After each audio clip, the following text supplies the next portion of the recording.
रुक, high blood pressure. High blood pressure. अच्छा, इसमें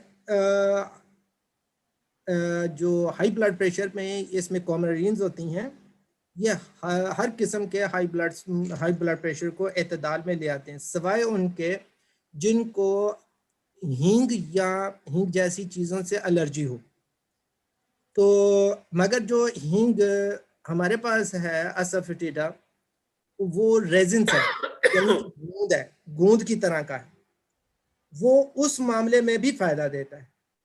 मगर जो बाहर से हींग मिलती है या डिफरेंट सी हींग है, इसकी 300 स्पाइसेस हैं, 300 अकसाम है। मालूम नहीं आपके पास कौन सी हींग है, आपसे मुराद नहीं, पेशेंट से मुराद है। ये है कि उनको अगर हमें प्योर रेजेंस वाली हींग आपके पास है तो वो कतन भी किसी भी ब्लड प्रेशर पर नुकसान नहीं देती, बल्कि फ़ायदा देती हैं। हींग बेशुमार कैंसर के मर्ज को रोकती है,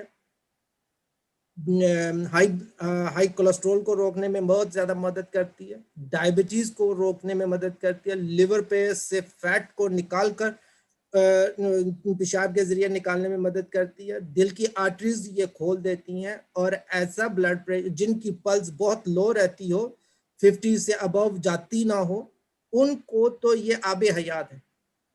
तो इसलिए हम ब्लू थ्रुक यानी कि हाई ब्लड प्रेशर में ये बहुत अच्छा फ़ायदा देती है।